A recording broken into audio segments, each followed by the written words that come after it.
यह कहानी है एक लड़के सूरज, जो अपने माता पिता के साथ शहर में रहता था, जिसे एक नए स्कूल में जाना था। वहां सुबह नाश्ता कर ही रहा था कि बाहर बस हॉर्न बजाती है। वहां अपना स्कूल बैग टांगता है और अपने माता पिता को बाएं करके बाहर खड़ी स्कूल बस में बैठ जाता है।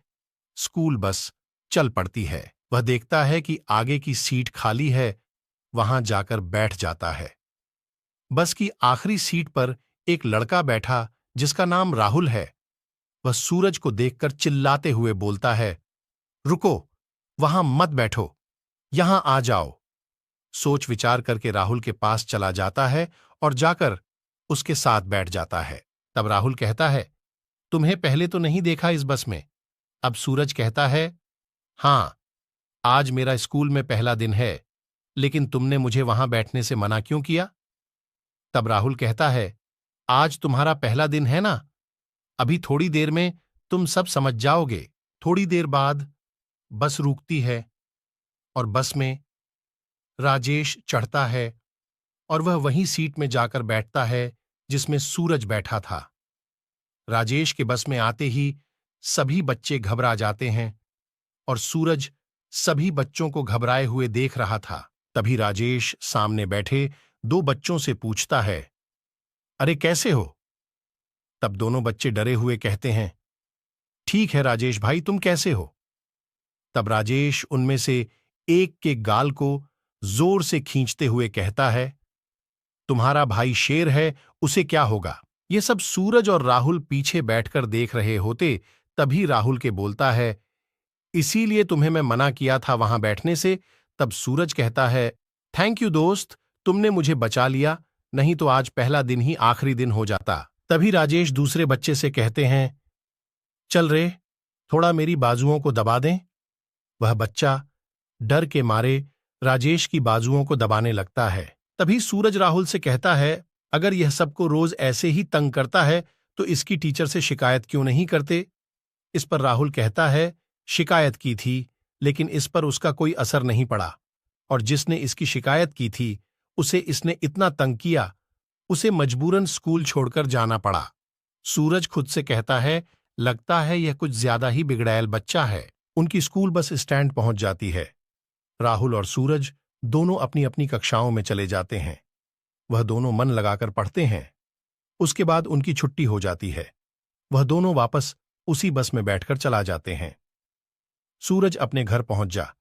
कभी उसकी मां कहती हैं, आ गए बेटे, जाओ, कपड़े उतार के आ जाओ, मैं खाना लगा देती हूं। सूरज अपने कमरे में जाकर कपड़े उतारकर तैयार होकर खाना खाने आता है और कुर्सी में बैठकर राजेश के बारे में सोचने लगता है। तभी उसकी मां उसे सोचता हुआ देखकर उसे पूछती है, क्यों, कैसा रहा स्कूल का पहला दिन, कोई दोस्त बने या नहीं? तब सूरज कहता है, दोस्त तो बने, लेकिन एक रह गया है। उसकी मां उसे परेशान देखकर पूछती है, मतलब क्या हो गया, मुझसे कहो, मैं भी तो तुम्हारी दोस्त हूं ना? सूरज अपनी मां को देखता है और स्कूल बस में जो भी हुआ वह सब अपनी मां को बता देता है। तब उसकी मां कहती है, तुमने मुझे एक दोस्त होने के नाते अपनी सारी बात बता दी, अब मैं भी एक दोस्त का फर्ज अदा करते हुए तुम्हें सुझाव देती हूं। सूरज की मां बाहर चले जाती है और बाहर से दो लकड़ी लेकर आती है। उसके बाद, वाह, पहले एक लकड़ी को तोड़ती है, उसके बाद दूसरे लकड़ी को भी तोड़ देती है। सूरज को यह सब देखकर कुछ समझ नहीं आ रहा होता है। तब उसकी मां तुम चार लकड़ी के टुकड़ों को एक साथ पकड़कर तोड़ने की कोशिश करती है, लेकिन वहां नहीं तोड़ पाती है। वह फिर से कोशिश करती है, लेकिन वह चारों लकड़ियां इतनी मजबूत हो जाती है कि वह उसे नहीं तोड़ पाती है। वह थक हार कर उन चारों लकड़ियों को टेबल पर रख देती है। सूरज समझ जाता है और खुश होकर अपनी मां के गले लग जाता है और कहता है, मैं समझ गया, मैं थैंक यू सो मच। अगले दिन फिर स्कूल बस आती है। सब उसमें बैठ जाते हैं। तभी बस रुकती है और बस में राजेश चढ़ता है, लेकिन वह बस में चढ़ाने के बाद देखता है कि उसकी सीट पर राहुल बैठा हुआ है। तब राजेश उससे कहता है, क्यों रे, तुझे पता नहीं है ये सीट किसकी है, इस पर कौन बैठता है? राहुल कहता है, मुझे पता है, लेकिन आज मैं बैठूंगा। राहुल की बात सुनकर राजेश को गुस्सा आ जाता है और वह राहुल को मारने लग जाता है। तब सूरज आता है और कहता है, खबरदार, जो राहुल को हाथ लगाया। तब राजेश को और गुस्सा आ जाता है और वहां सूरज को कहता है, तो तू मुझे रोकेगा? बस के सारे बच्चे सूरज के साथ खड़े हो जाते हैं और कहते हैं, हम सब मिलकर रोकेंगे। एक एक करके सारे बच्चे कहने लगते हैं, हम सब मिलकर रोकेंगे। राजेश सभी बच्चों को एक साथ खड़ा देखकर डर जाता है और कहता है, कोई बात नहीं राहुल, यहां बैठ सकता है, मैं पीछे जाकर बैठ जाता हूं। सभी बच्चे राजेश को डरा हुआ देखकर अपनी एकता पर खुश होते हैं। सूरज और राहुल सभी बच्चों को खुश देखकर मुस्कुराते हैं।